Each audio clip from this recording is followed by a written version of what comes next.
CBS 21 News begins with breaking news. We are following multiple breaking news stories at this hour. New information just coming in regarding that mass shooting at the Chiefs Super Bowl parade yesterday. 22 people shot. 2 of the 3 in custody are juveniles. More on that in minutes. First, we start with a massive fire that destroyed a market in Lancaster County. Thanks for joining us this afternoon at noon. This is a live look right now from Skyview 21 of what is left of Martin's Country Market after a massive fire consumed the building around 4 o'clock this morning. That left side of the building you can see is destroyed. This is a look this morning too at the scene when that fire was raging. We're giving you minute by minute updates throughout the morning while 200 firefighters battled that blaze. Massive amounts of smoke, as you can see on your screen, with the fire raging on for at least 3 hours. CBS 21's Maxine Rose joins us live now from the scene. And Maxine, fire officials tell us they had to bring in extra crews in order to get this fire under control. What's the latest now? That's right, Candace. The fire began at 4 a.m. when an employee walked into work and smelled the fire. An alarm system inside the building also alerted firefighters of the fire. Officials also just announced one firefighter was hurt with a fractured ankle, but they're expected to recover. Fire officials say they started battling the fire from the back of the building. They say the roof is made of metal and rubber, and the fire got into the rubber, and officials say that fed the fire for more than 3 hours. I'm told the building doesn't have sprinklers inside, and firefighters brought in extra tanker trucks to douse the fire. The big challenge this morning was the weather, they said. Salt trucks were out to help keep the water from freezing.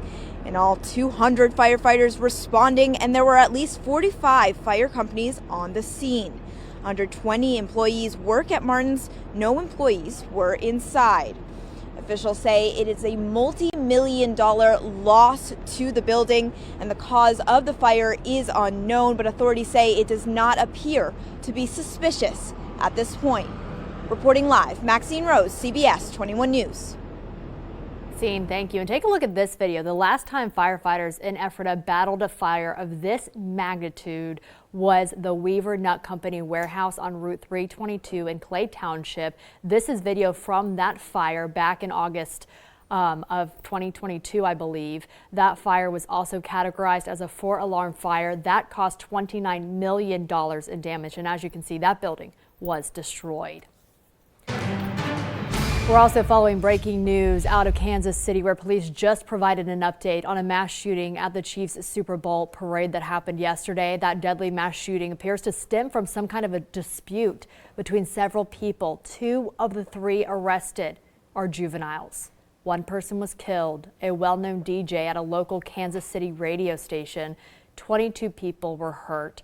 Police say more than half of them were under the age of 16.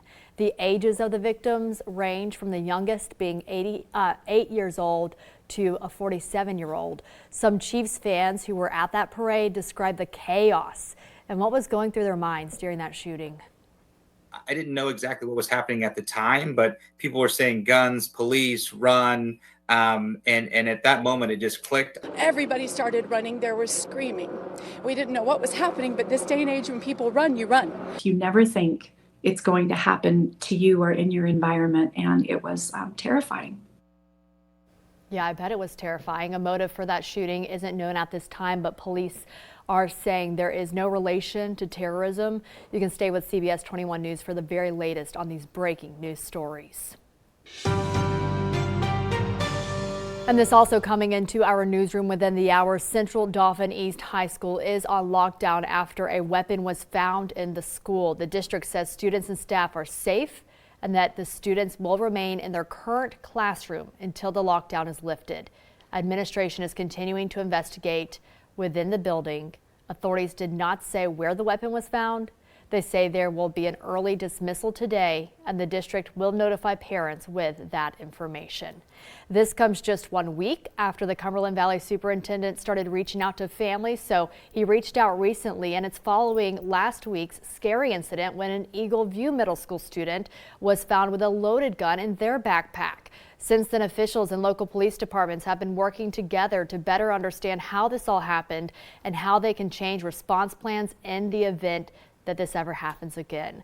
The school district and the board say they're reviewing the current policy and practices around student searches, as well as the use of backpacks and lockers. And right now they're in the process of getting a police dog specially trained in weapons detection. Now, in a statement, the superintendent says in part, quote, "We know that our children are the most important treasure in our community.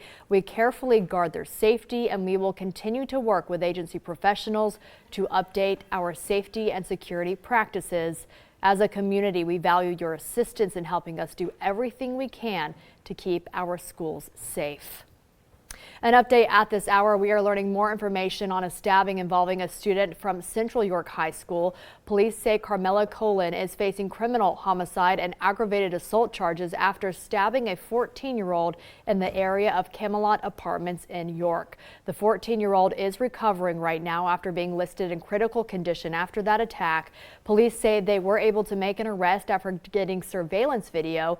The York Central School District responding to the attack in an email sent out to parents, writing, quote, "As a district, our thoughts and prayers continue to be with our affected student and their family." District officials are also providing counselors for those students. If there's a crisis in the classroom story that you want us to cover or that you want us to look into, just call our crisis tip line. That number is 717-857-3614. There's some controversy over the use of a logo, one that's used by an area school district, but was trademarked by someone else to be used for merchandise sales. This Warriors logo with a G on it was trademarked by Kirsten Demps for her company's use, according to the PA Department of State's website. But it is the exact same logo used by the Gettysburg Area School District. The district says a previous district employee helped create that logo, and Demps didn't have anything to do with its creation. While Demps says that while she did not create the logo, she does own the rights to it as approved by the Department of State. So in a statement, the district claims that in order to own the logo and use its in talking with its legal counsel to find out which steps it can take moving forward. Well, you know, we've had a fair amount of sunshine so far today, but it is a cold day. Temperatures here, even at lunchtime, only now just barely getting into the 30s in a lot of spots. And I think by the time all is said and done, we'll see highs getting into the low 40s. Now, clouds are going to start to thicken up. Why? Because we're tracking a little clipper that's going to slide through here tonight. This is not going to bring us much rain, but a stray shower during the evening hours tonight. It won't get here until after sunset. But as that clipper goes through, the winds pick back up. But the bigger weather story is some snow. Not until late on Friday. I think basically after about 9 o'clock, we'll see some light snow move through. It'll be out of here by about daybreak on Saturday, but not before about 2 to 3 inches of some light fluffy snow accumulation. I think that's what we're going to be waking up to on Saturday morning. So thankfully, this one is going to come heading into the weekend. It won't be something that's going to preempt a whole bunch of schools and cause a whole bunch of chaos for the morning commute. But look for it by the time we wake up on Saturday morning, about 2 to 3 inches of fluffy accumulation and a few evening showers tonight, highs today in the low 40s. All right, some delays on I-83 in York County this morning after a crash. The area is clear now. No injuries have been reported there, but more delays not too far away on Route 30. According to PennDOT, the crash is located on US 30 West at North Hills Road, and a shoulder is currently closed. County dispatchers say they first received a call of that accident at 5:46 a.m. No injuries have been reported at this time. The Department of Justice says a man from a Harrisburg music group was sentenced to 129 months in prison for drug trafficking and firearm charges. Authorities say that Anderson Orditz was one of 8 people indicted for running a drug trafficking conspiracy from 2018 to 2020. Officials say members of that group, named Never Forget Loyalty, or NFL, they filmed videos around Harrisburg showing weapons, cash, and drugs. An investigation and searches led police to find more weapons, including a machine gun. assault rifles, and several weapons with extended magazines. New at noon, Donald Trump will officially face his first criminal trial in New York. We have a breakdown of the latest ruling from a New York judge. Plus, Trump's case in Georgia could see some changes after today. We are going to tell you why a judge might decide to remove the current district attorney.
This just in, Donald Trump will officially face his first criminal trial next month. A judge denied the former president's motion to dismiss the charges against him in the criminal hush money case.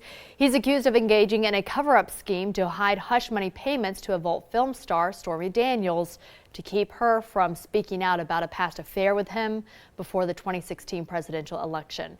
Trump denies the affair and payments.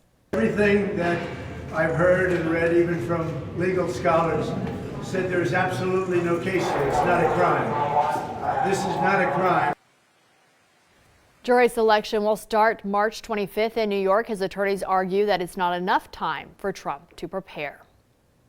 And a Georgia judge is set to hear arguments against Fulton County DA Fani Willis today. The judge will decide whether to remove Willis and Special Prosecutor Nathan Wade from former President Donald Trump's election interference case.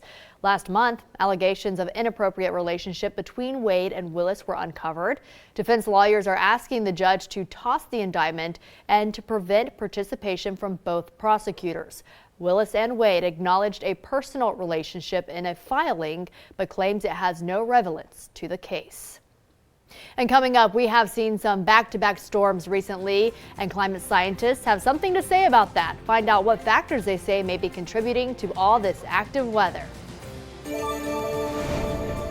Well, we're tracking a little bit of light rain for tonight, and then yes, how about a little bit more snow? We're going to break down the timing and let you know the impacts.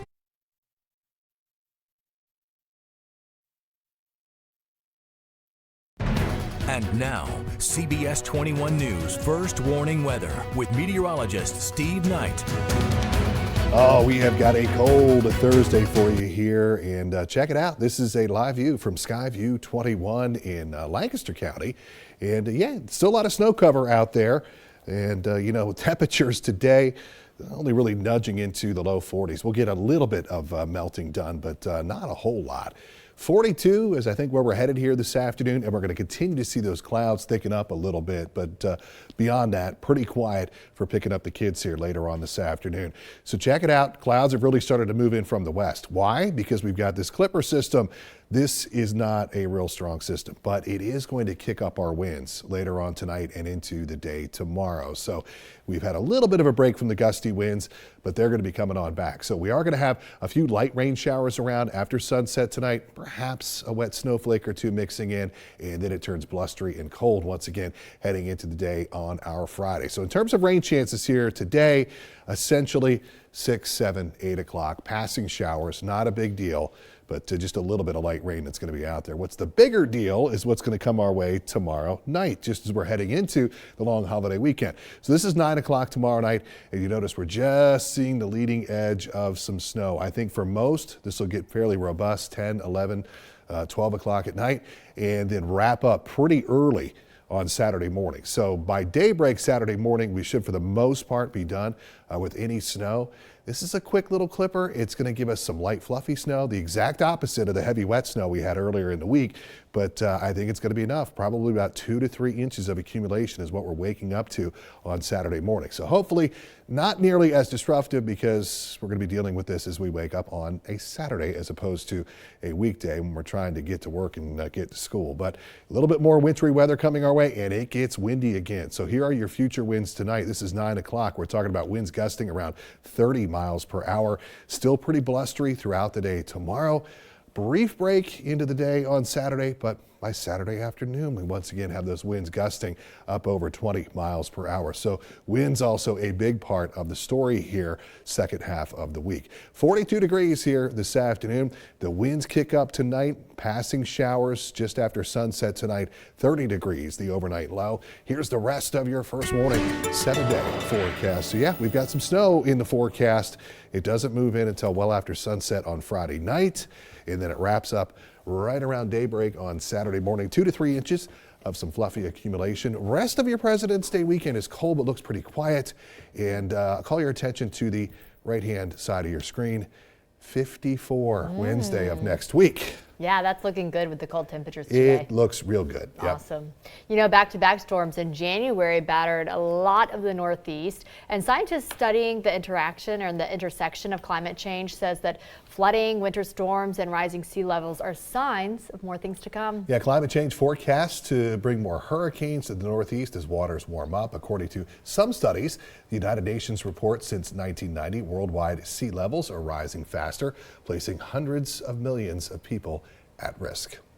And happening today, check this out. Despite some cold temperatures we were just talking about, things are heating up in Lititz. This year's Fire and Ice Festival kicking off tonight with winter's coolest night out. It's an event featuring a live ice sculpture, carving, and live music. Yeah, more events will be held throughout the next 10 days, including a chili kickoff, several fire shows, and plenty of ice sculptures to check out. It all kicks off in downtown Lititz at 6 p.m.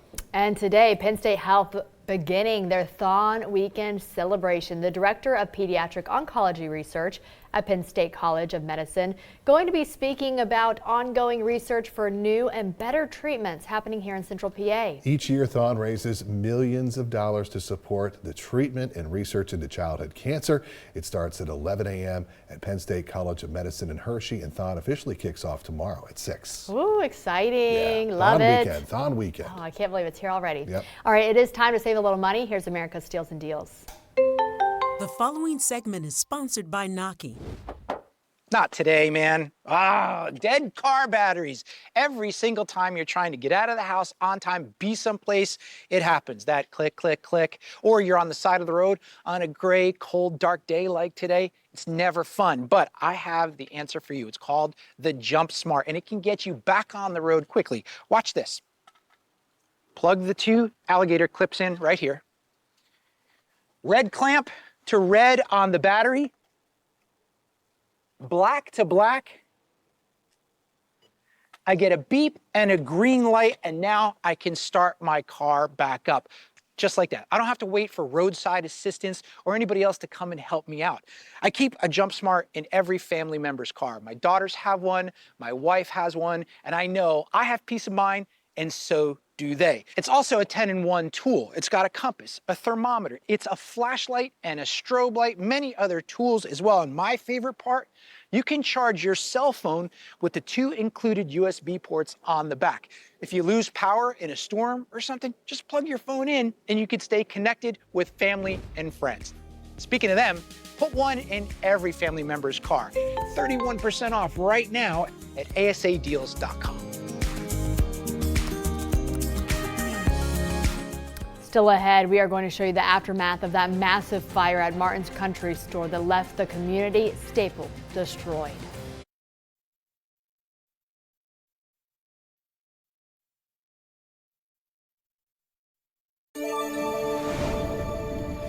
Skyview 21 giving us a look right now at the aftermath of this morning's massive fire at Martin's Country Store in Ephrata. Officials say it is a multi-million-dollar loss to that building. Now, the business started in 1932, and the Martin family have been owners of the market for more than 30 years. Now, we're going to have more coverage on this fire, how it's impacting the community tonight on CBS 21 News at 5. Candace, I grew up in Lancaster County. Yeah. The store, the Country Market, I believe has been there since the early 80s. And, Oh, wow. It's a Okay. business that started out famous for their meats, and then they were taking them to market.